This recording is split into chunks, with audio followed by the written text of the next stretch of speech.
हे dear students, previous video में हमने देखा था ग्रिफ्थ के एक्सपेरिमेंट को। हम इस बारे में देखेंगे। सी प्रीवियस वाले वीडियो में हमने क्या देखा था कि आपके डीएनए के बारे में, डीएनए के स्ट्रक्चर के बारे में, हेलिक्स के बारे में, डीएनए मॉडल के बारे में और हिस्टोन्स, ऑक्टामर्स, यूक्रोमेटिन, क्रोमेटिन के हमने बारे में बात किया था। नाउ अब जो मेन जो हमारा कंसेप्ट है वो क्या है हमारे कि डीएनए जेनेटिक मटेरियल है वो कैसे प्रूफ होगा, कैसे किसने दिया।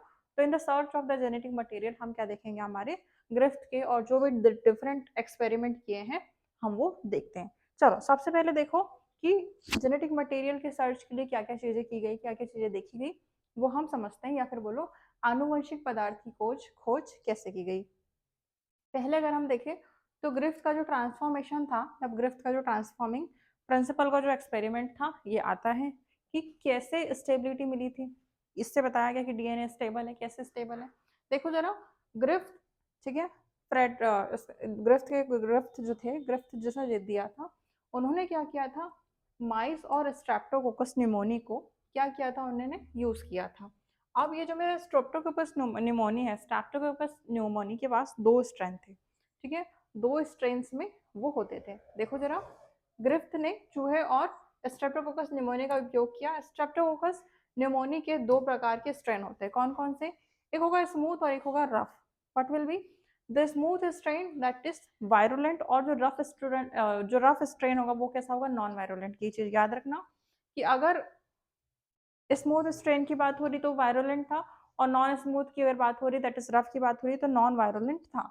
जो आपका वायरुलेंट था उनके पास पॉलीसेकेराइड म्यूकस कोटिंग थी, ठीक है, और जो आर स्ट्रेन के पास था उनके पास कोई भी म्यूकस की कोटिंग नहीं थी, इस वजह से न्यूमोनिया कॉज नहीं किया। चूंकि वायरुलेंट था, वायरस फॉर्म कर सकता था, तो न्यूमोनिया की कोटिंग, ये पॉलीसेकेराइड की कोटिंग थी, तो जिस वजह से न्यूमोनिया प्रोड्यूस करता है। लेकिन रफ वाले में कोई भी न्यूमोनिया प्रोड्यूस नहीं करेगा, इसको याद रखना। ठीक, अभी देखो एक्सपेरिमेंट कैसे किया, एक एस स्ट्रेन एक आर स्ट्रेन, ठीक है। जो मेरा एस स्ट्रेन था वो हमने माइस में लगाया, चूहे में जैसे इंजेक्ट किया माइस मर गया, ठीक है। आर स्ट्रेन को मैंने क्या किया, इन्हें जब चूहे में इन्होंने जब इंजेक्ट किया तो माइस जिंदा है, किसमें, आर स्ट्रेन पे, ठीक है। अभी जब एस स्ट्रेन को हमने हीट किल्ड कर दिया, मतलब हीट से मरा हुआ, ठीक है, एस स्ट्रेन को हीट किल्ड कर दिया तो हमने क्या किया, चूहे में इंजेक्ट किया तो चूहा जिंदा हो गया। ऐसा कैसे, पर ऐसा है, ठीक। और एस स्ट्रेन को हमने क्या किया, हीट किल्ड भी दिया और आर स्ट्रेन भी दिया, तो माइस मर गया, ठीक है। यहीं से हमारे ग्रिफ्थ बताते हैं कि ये जो कंक्लूजन है यही ट्रांसफॉर्मिंग बताता है कि transfer from heat killed R S strain to R strain, कि वो हीट किल्ड था, मरा हुआ था, मरा हुआ हमने उसको वो किया, हीट किल्ड इंजेक्ट किया तो वो जिंदा हो गया। दैट इज द, इन्होंने बताया ट्रांसफॉर्मेशन, ठीक है। और इसी से हमें पता चला कि R strain to synthesis smooth polysaccharide coat and become virulent. ये क्यों हुआ, it must be due to the transfer of genetic material. तो यहाँ से ही डीएनए की बात हुई, या फिर डीएनए से जेनेटिक मटेरियल की हमारी बात हुई, ठीक है। चलो आगे देखो। अब इन पे कमी क्या थी, अब डीएनए में इन्हें ये तो बताया, लेकिन कैरेक्टरिस्टिक्स बता पाए क्या, कोई भी बायोकेमिकल कैरेक्टरिस्टिक्स ये नहीं बता पाए। तो बायोकेमिकल कैरेक्टरिस्टिक्स बताने के लिए कौन आए हमारे, ऑसवाल्ड ऑवेरी, कॉलिन मैकल्यूड, मैकलिन, ठीक है, मैकार्टी, इन्होंने साथ में वर्क करके biochemical nature of transforming principle जो ग्रिफ्थ एक्सपेरिमेंट था उन्होंने इनको कन्फाइन किया। तो उन्होंने क्या डिस्कवर किया, उन्होंने पाया कि प्रोटीन और आरएनए का पाचन, दैट इज प्रोटीन और आरएनए का जो डाइजेशन रहेगा, दैट इज आपके प्रोटीएसेस और आरएनएसेस के यूसेस में ट्रांसफॉर्मेशन को प्रभावित नहीं करता। मतलब उन्होंने ये डिस्कवरी किया कि अगर प्रोटीन और आरएनए को डाइजेस्ट कराना है, उनका अगर डाइजेशन करना है जिसमें प्रोटीएसेस और आरएनएस है, तो वो ट्रांसफॉर्मेशन को अफेक्ट नहीं करेगा। तो ट्रांसफॉर्मिंग कैसे होगा, ट्रांसफॉर्मिंग जो सब्सटेंस होगा, इसीलिए ट्रांसफॉर्मिंग पदार्थ प्रोटीन या आरएनए नहीं था, कौन था आपका, डीएनए था, ठीक है। ये उन्होंने बताया। तो अब और क्या बताया इन्होंने, इन्होंने बताया, इन्होंने प्योरीफाइड किया बायोकेमिकल्स को, जैसे हमारे प्रोटीन, डीएनए, आरएनए, ये सब जो कहाँ से आए, आपके हीट किल्ड एस सेल से आए ड्यूरिंग द सूटेबल एंजाइम्स। जो भी हमने एंजाइम्स यूज किया जो सूट करेंगे उसको उन्होंने यूज किया। अब जो डाइजेशन हुआ कब, किसका, डीएनए का, डीएनए का, उन्होंने क्या इनिबिट किया, ट्रांसफॉर्मेशन। मतलब क्या, ये जो डीएनए ट्रांसफॉर्मेशन कॉज करेंगे किसके थ्रू, आर सेल्स से एस सेल से, और DNA was the transforming principle, ये उन्होंने बताया। ठीक है, देखो जरा, डीएनए द्वारा डीएनए के पाचन से ट्रांसफॉर्मेशन एक किया गया, ट्रांसफॉर्मेशन रुक गया। इसका मतलब क्या है कि डीएनए ने आर कोशिकाओं को एस कोशिकाओं से बदल दिया, अर्थात या फिर डीएनए ही ट्रांसफॉर्मिंग प्रिंसिपल है। ये किसने बताया, आपके बायोकेमिकल आपकी कैरेक्टरिस्टिक से ये पता चला।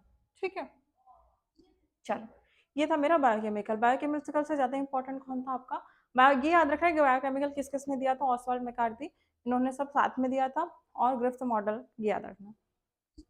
अभी देखो हर्सी चेज एक्सपेरिमेंट, जिसको हम बोलेंगे ब्लेंडर एक्सपेरिमेंट, इसको ध्यान से समझना है क्या इसमें। हर्शी एंड चेज, इन्होंने क्या किया, बैक्टीरियोफेज को ग्रो किया। क्या किया, बैक्टीरियोफेज को ग्रो किया।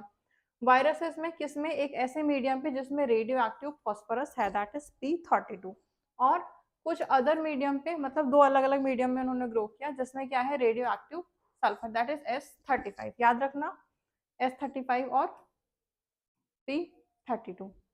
तो वायरसेस ग्रो कर गए P32 में। ठीक है, गॉट रेडियोएक्टिव डीएनए, क्यों, क्योंकि सिर्फ डीएनए कंटेन्स फॉस्फोरस, जिसके पास डीएनए में फॉस्फोरस है वो ग्रो कर गए, और जिसके पास S32 है वो रेडियो एक्टिव प्रोटीन रहा। क्यों, क्योंकि प्रोटीन के पास सल्फर है।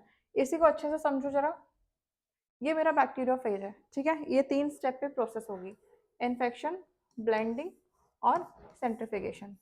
इन्फेक्शन पे क्या होगा, ये मेरे दोनों बैक्टीरियोफेज है, देखो जरा, ये मेरे दोनों जो हेड वाले हैं बैक्टीरियोफेज है, और इनके अंदर क्या है, हमारे radio active phosphorus and sulphur. हमारे पास क्या है, इसमें है आपके रेडियो एक्टिव S35, और ये हमारे P32। ठीक है, दोनों में ही सेम प्रोसेस होगी, सेम टाइम पर होगी, इक्वल। ठीक है, सेम ही टाइमिंग है। देखो जरा, इस तरफ मेरा डीएनए है, इस तरफ मेरा प्रोटीन है, इसको याद रखना। ठीक है, अब जो मेरा डीएनए है, ठीक है, डीएनए में जैसे ही इन्फेक्शन हुआ, मतलब जैसे ही डीएनए की एंट्री होगी, जैसे ही बैक्टीरियोफेज एंटर करेंगे, तो इसमें एंटर नहीं कर पाते, लेकिन इसमें एंटर कर जाते हैं डीएनए में। ठीक है, during the first process of infection, infection के टाइम पे ब्लैंडिंग होगी, मतलब जब ब्लैंडिंग होगी तो ब्लैंडिंग होने के बाद चीजें ऑटोमेटिक एक दूसरे से सेपरेट होते जाएंगे, वायरसेस। ठीक है, और सेपरेट होने के बाद सेंट्रिफिकेशन के टाइम पे सेंट्रिफिकेशन होगा, और यहाँ पर आपकी एक्सट्रैक्शन होंगे। ठीक है, यहाँ पे आपका क्या होगा, एक्सट्रैक्शन होगा। ठीक है, और अब जब यहाँ एक्सट्रैक्शन हुआ तो हमें क्या मिले, रेडियो एक्टिव सेल्स यहाँ पे डिटेक्ट हुए, और यहाँ पे सेल्स डिटेक्ट नहीं हुए। पूरी कहानी यही है। ठीक है, कि डीएनए है तो डीएनए में रेडियो एक्टिव सेल्स डिटेक्ट हो गए। क्यों, क्योंकि इसमें क्या है, हमारे हमने जब ये एक्सपेरिमेंट किए तो हमारे पास रेडियो एक्टिव सेल्स डिटेक्ट हुए, और डीएनए की एंट्री भी पहले ही स्टेप में हो गई थी।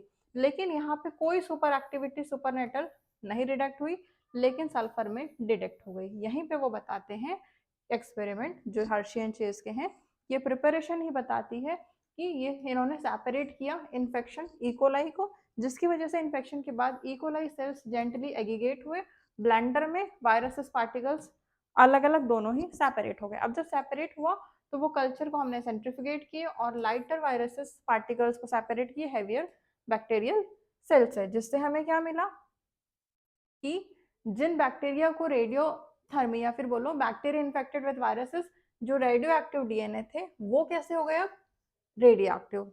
मतलब DNA had passed from the viruses to bacteria. यही पॉइंट इंपॉर्टेंट है कि प्रोटीन नहीं, वो आपका प्रोटीन नहीं पास हुआ, लेकिन डीएनए पास हुआ। तो bacteria infected with virus having radioactive proteins were not radioactive, that's why, या that is protein did not enter the bacteria from the viruses. यही पॉइंट है, यही कंक्लूजन है, ये इसको याद रखना। इसी से डीएनए एक जेनेटिक मटेरियल, ये हमारा प्रूव किया किसने, किया, आपके हर्शी एंड चेज एक्सपेरिमेंट ने। ठीक है, चलो, अभी देखो हर्शी एंड चेज एक्सपेरिमेंट के बाद हम एक और पढ़ेंगे, दैट इज मेसल्स एंड स्टार्च। पहले देखो आरएनए के बारे में, हमने डीएनए वर्ल्ड के बारे में बात किया। अब देखो आरएनए वर्ल्ड के बारे में। सी, डीएनए, आरएनए हमारा जेनेटिक मटेरियल है। आरएनए के बाद डीएनए जेनेटिक मटेरियल, ये प्रूव किया, जो सब कुछ था वो आरएनए ही था। आरएनए जनरली एक मेन टाइप जो है वो आरएनए ही जेनेटिक मटेरियल, फिर कुछ उसमें हमने एक्स्ट्रा कैटेगरीज, एक्स्ट्रा प्रोसेस चीजें आई, तो फिर डीएनए से जेनेटिक मटेरियल ये हमें प्रूव किया। देखो जरा, आरएनए जेनेटिक मटेरियल कैटलिस्ट दोनों की तरह ही एक्ट करता है, ठीक है। डीएनए से ज्यादा इंपॉर्टेंट आरएनए होगा, है ना। इसेंशियल है लाइफ प्रोसेस के लिए, मेटाबॉलिज्म, ट्रांसलेशन, स्प्लाइसिंग, इन सब में आरएनए ही होगा। RNA was the first genetic material, not a DNA, ठीक है। DNA evolve from RNA for stability, बाद में इवॉल्व हुआ कौन, डीएनए स्टेबिलिटी के, क्योंकि आरएनए स्टेबल नहीं बट डीएनए स्टेबल है।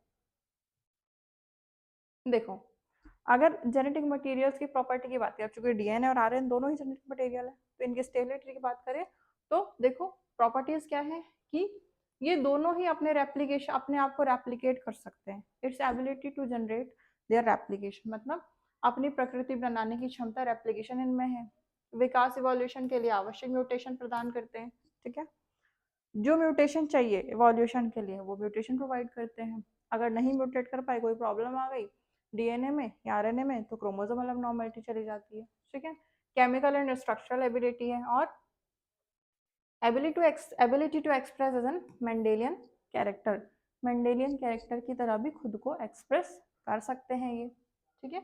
और देखो जरा, ये है पर्सनल मेंटरशिप के बारे में बात करते हैं कि स्टूडेंट को पर्सनल मेंटरशिप दिया जाता है फ्रॉम 1-to-1 कांटेक्ट या फिर 1-to-1 स्ट्रैटेजी बताई जाती है स्टूडेंट्स को कि अपने जो भी रेलेवेंट उनका एग्जाम है, whatever it will be, NEET हो, पीएनएसटी हो, आपके बोर्ड एग्जामिनेशन हो, अगर स्टूडेंट चाहता है कि उनके लिए पर्सनल टीचर चाहिए, हमारे लिए पर्सनल टीचर काम करे, हमारे ऊपर नजर रखे, हमारे ऊपर काम करे, तो ये उनके लिए है। जो स्टूडेंट चाहते हैं कि नहीं हम खुद से नहीं कर पा रहे, हमें पर्सनल टीचर चाहिए, पर्सनल मेंटर चाहिए, तो this is for that personal mentorship, ठीक है। अभी देखो, अब स्टेबिलिटी की बात करते हैं, तो डीएनए की स्टेबिलिटी के बारे में बात करते हैं कि डीएनए की स्थिरता, ठीक है, कैसी है, क्या कारण है, क्यों, क्योंकि डबल स्टैंडर्ड है और थायमिन का प्रेजेंस है, और यहाँ पर 2 hydroxyl that is 2 OH bond आपके नहीं है, एब्सेंस है किसमें, न्यूक्लियोटाइड में। इस वजह से ये आपका जो स्टेबिलिटी है, ये मतलब डीएनए लेस रिएक्टिव है, ये आपके रीजन है। एक तो डबल स्टैंडर्ड है, ठीक है, डबल हेलिक्स है, और थायमिन का प्रेजेंस है, और ये जो आपका 2 OH बॉन्ड है नहीं है। और क्या होगा, म्यूटेबिलिटी की बात कर लेते हैं आरएनए की। अब चूंकि आरएनए म्यूटेबिलिटी है तो लेस स्टेबल होगा, हाईली रिएक्टिव होगा। देखो जरा, सिंगल स्टैंडर्ड होता है, यूरेसिल प्रेजेंट होता है, और यहाँ पर 2 OH बॉन्ड न्यूक्लियोटाइड में प्रेजेंट रहता है, लेकिन वहीं पर डीएनए में प्रेजेंट नहीं होगा, इसको याद रखना। ये देखो जरा, ये आगे देखेंगे, ये डीएनए का जो सेमी कंजर्वेटिव मॉडल था इस तरीके से था, ठीक है, ये 5'3'। अभी देखो, अब चूंकि आरएनए अनस्टेबल है, तो आरएनए वायरस जैसे बैक्टीरियोफेज, टोबैको मोज़ेक वायरस, ये म्यूटेट होंगे और जल्दी इवॉल्व होंगे, मतलब फास्टर इवोल्यूशन होगा।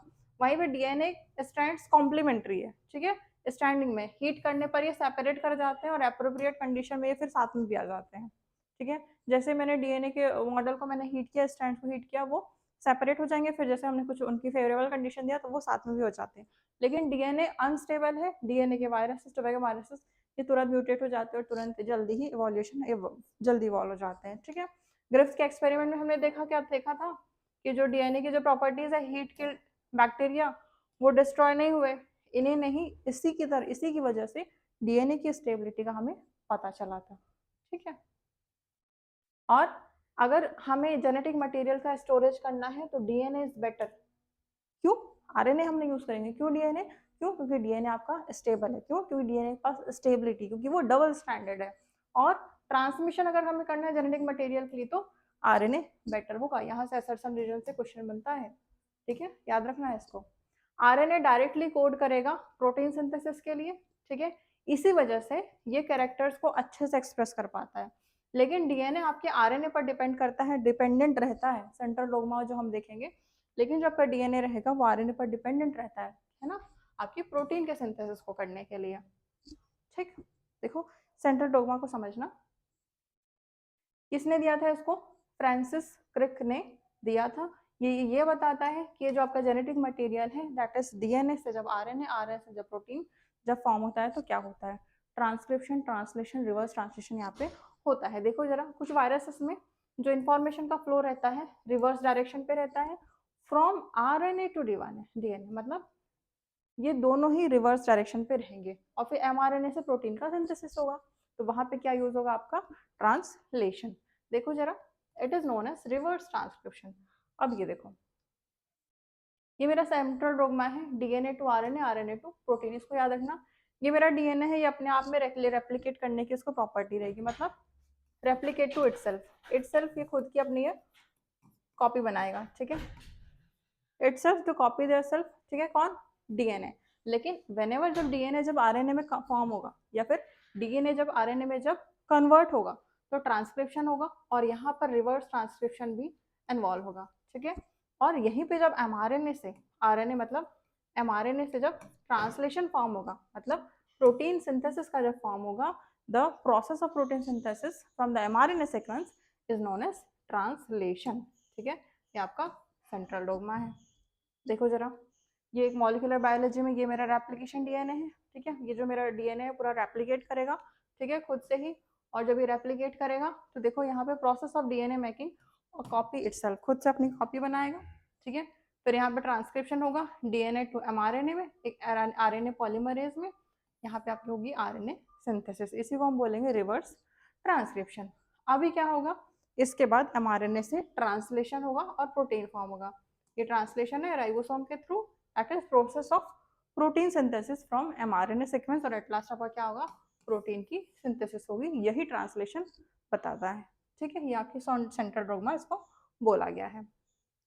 अभी देखो डीएनए रेप्लिकेशन कैसे होता है, डीएनए रेप्लिकेशन या फिर बोलो डीएनए प्रतिकृति। Replication is the copying of DNA from parental DNA to their own DNA. क्या फॉर्म करेगा, रेप्लिकेशन। ये किसने दिया था, वॉटसन एंड क्रिक ने semi conservative model of replication बताया था। और क्या बताया था, इन्होंने ये भी बताया था कि जो पेरेंटल डीएनए स्ट्रैंड है ये टेम्पलेट की तरह काम करेंगे न्यू कॉम्प्लीमेंट्री स्ट्रैंड को बनाने के लिए। कौन, आपके पेरेंटल डीएनए। और रेप्लिकेशन हो जाने के बाद हर डीएनए, मतलब रेप्लिकेशन के बाद हर एक डीएनए में एक पुरानी पेरेंटल और एक नई स्ट्रैंड पाई जाती है, एक पुरानी पेरेंटल और एक नई वाली जो फॉर्म होगी, ठीक है। वो अब आए थे आपके Matthew Meselson and Franklin Stahl ने एक्सपेरिमेंटली क्या प्रूव किया था, सेमी कंजर्वेटिव मॉडल, ठीक है। ये इसकी डिस्कवरी याद रखना। अभी देखो मेसेल्सन एंड एस्टॉल के एक्सपेरिमेंट, यहीं पे हम देखेंगे leading strand, lagging strand, template strand, ठीक है। ओकाज़की फ्रेगमेंट्स क्या होते हैं इसको समझना। इन्होंने क्या किया, कल्चर किया इकोलाई को मीडियम में, जिसमें एक था अमोनियम क्लोराइड NH4Cl, जिसमें N रहेगा हैवी आइसोटोप ऑफ N, और N को इनकॉर्पोरेट होकर किसमें, दोनों ही स्ट्रैंड्स के बैक्टीरिया पे डीएनए पे, और डीएनए कैसा बन जाएगा आपका, हैवियर, ठीक है।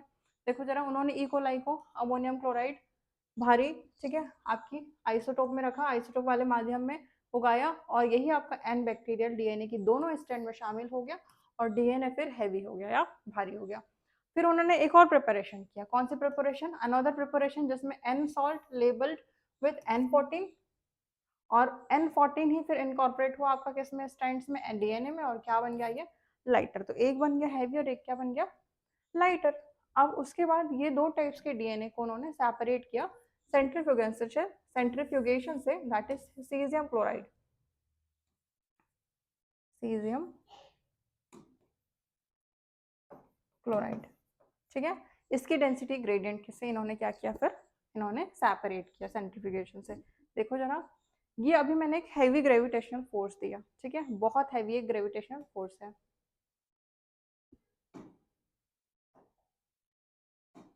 ठीक है, बहुत हैवी ग्रेविटेशनल फोर्स दिया। तो अभी ये मेरा अमोनियम का NDNA है, ठीक है। अब ये NDNA 20 मिनट बाद, जैसे ही हमने फोर्स दिया, 20 मिनट बाद क्या हुआ, पहली जनरेशन में F1 जनरेशन में क्या हुआ आपका, ये मेरा NDNA सेपरेट होके दो फॉर्म किया। अभी फिर हमने और डबल टाइम दिया, पहले 20 मिनट दिया, अब हमें 40 मिनट दिया।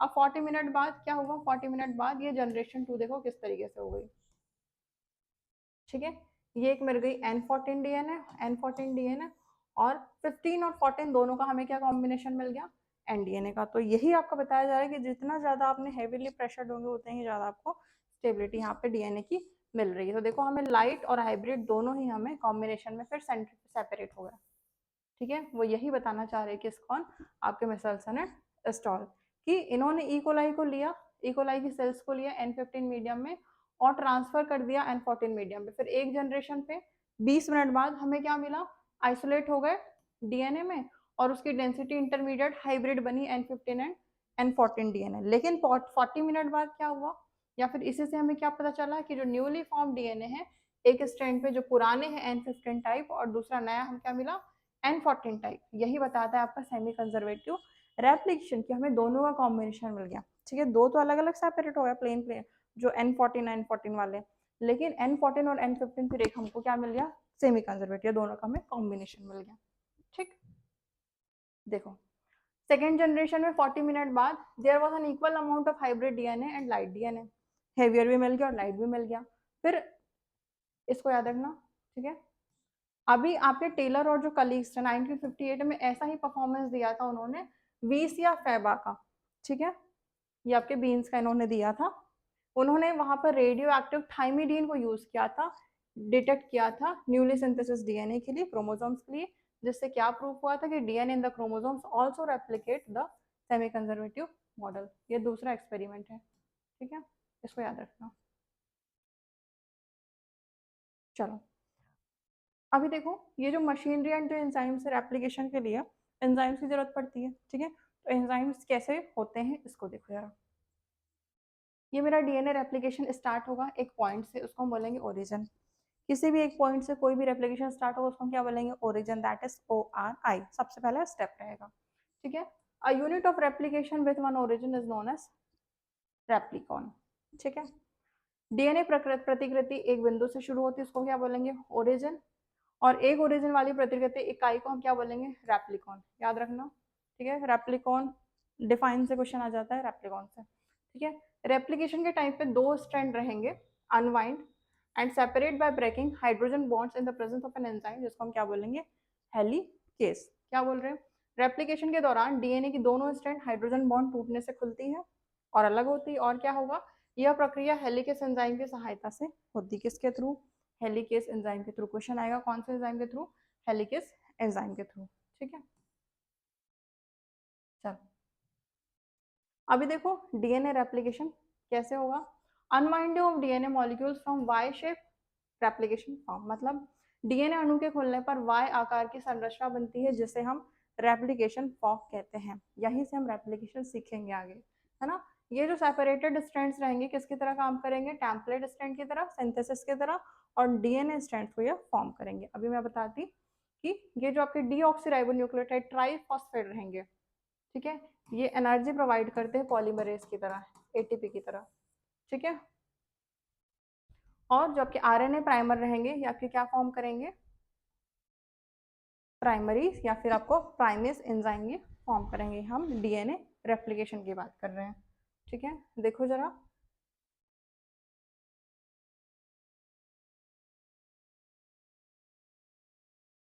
ठीक है,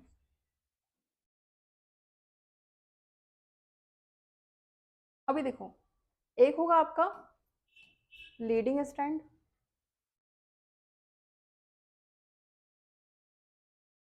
और एक होगा आपका लैगिंग स्ट्रैंड,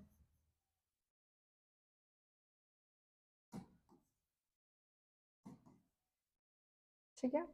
देखना जरा लीडिंग और लैगिंग स्ट्रैंड को, ये जो मेरा वाई शेप था उसको मैं डिफाइन करती हूँ। जो मेरा लीडिंग स्ट्रैंड रहेगा वो कैसा रहेगा आपका 5' to 3', लेकिन ये कैसा रहेगा कॉन्टिन्यूस रहेगा, ठीक है।